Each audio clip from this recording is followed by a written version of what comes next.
Hello YouTube! Alright, so before we get started here, for all the range RSOs, just wanted to show that got an empty mag here. Got an empty gun here. Check it physically. Alright, 3-point check, it's all good. Alright, so I got a Glock 19X here. I'm just like building on it, playing with it a little bit here. It's my range toy. It's not my comp gun or anything. So I like to just do stuff to it, experiment with it, see how it feels before I go, doing things to my other gun, to my comp gun. So, a lot of people like to put these weights in the back. I like it myself. You can get these in tungsten, although sometimes they're hard to get. They're also very, very expensive. I do have a couple of those.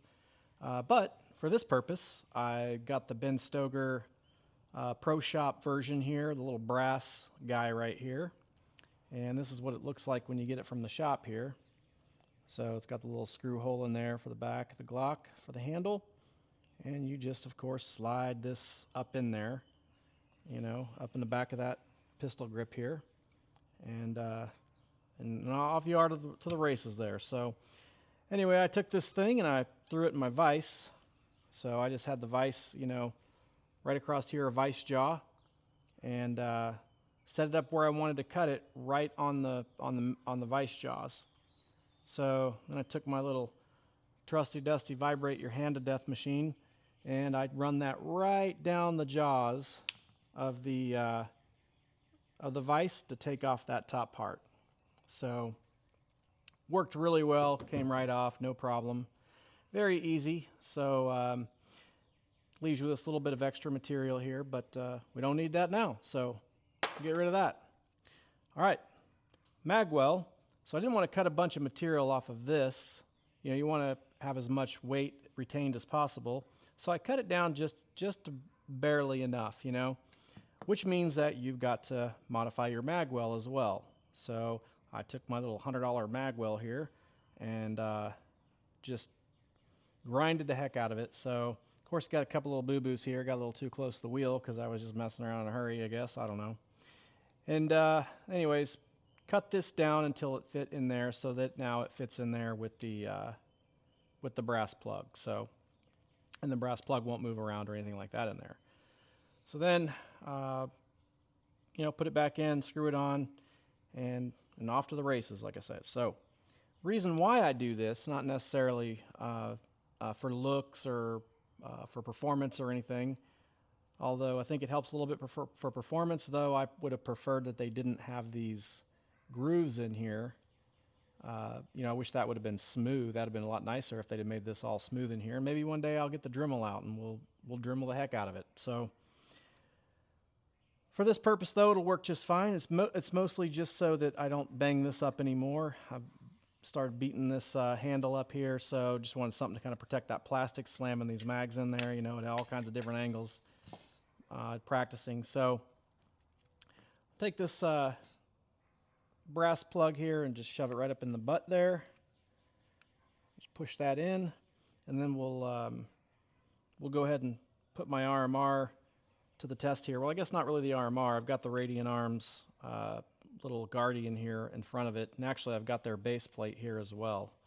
So fits really good. Fits better than a regular base plate because it actually fills the whole space in here. So it's really nice because it fits in really well. I mean, I'll buy these from now on, for my guns. But also, you could also put a sight in here, in the middle here. So you don't have to have a back sight if you don't want. You can have it right here, screws right into the inside there.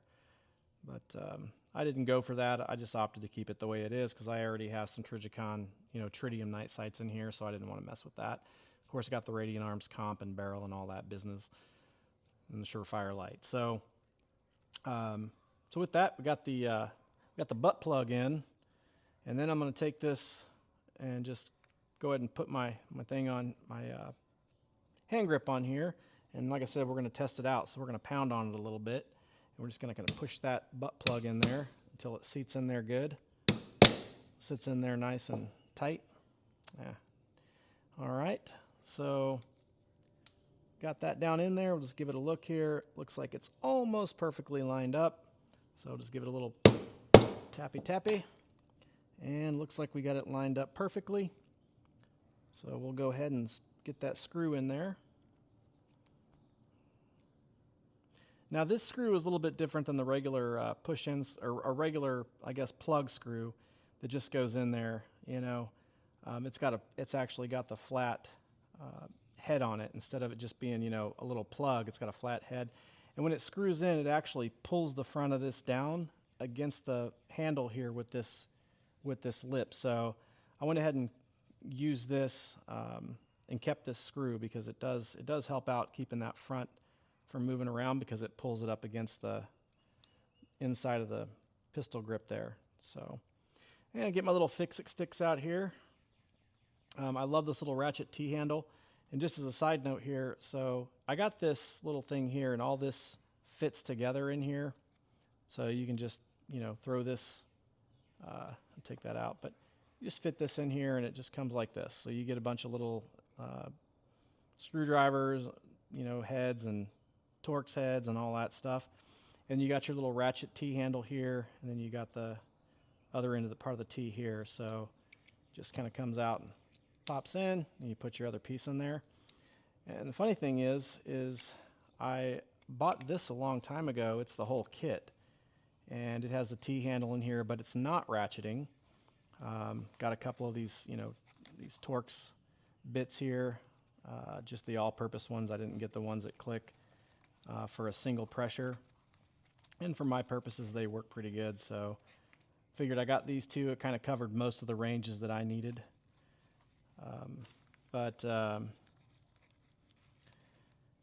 Don't really need these for right now, but just wanted to show you. So I bought this, and it has all this fun stuff in it, but I have a lot of these tools already in armor kit stuff. So turns out, besides the two torque limiters I have in there, this I use more than anything. So this has just been awesome to have this. I always use this. In fact, I don't even hardly ever pull this thing out anymore, the T-handle out of this thing anymore, because this little kit is really nice. So you go to the range, you can just throw that in the bag, you're good. Make sure you have all the, you know, bits that you need.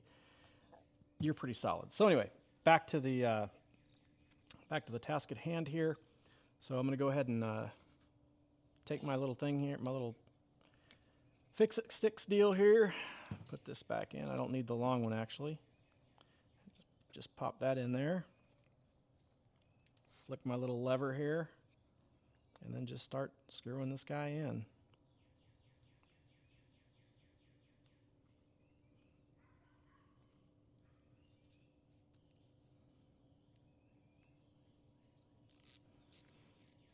Yep, it's almost tight enough to ratchet.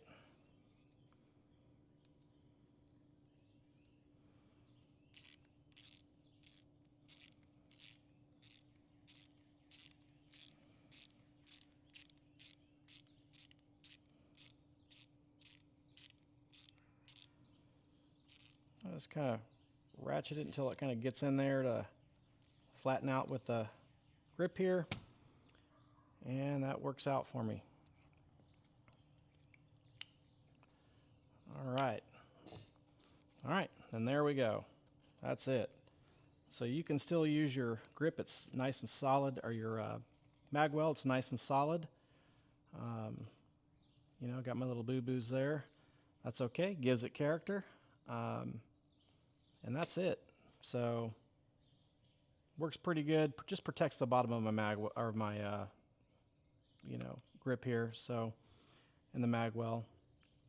But yeah, I just kind of built this just for fun, and you know, got some Terran Tactical, you know, additional 6 rounds in here. So holds like 22 rounds now. Magwell, everything seats up good, so it's in there tight. Magwell works fine. Of course, I put a Timney trigger in there, and I don't even know what brand this is of this little thing here. And since I'm a lefty, I went ahead and flipped this around too, so which is pretty easy to do. If you have a Gen 5 Glock, you know, you can easily switch that Magwell or mag release around if you want to. So, all right, well, that's it. It works. It's good. Got a nice feel to it. Looks great. And it'll just be fun just to play with. Anyway, all right, well, that's all I have today. Have a good day, YouTube.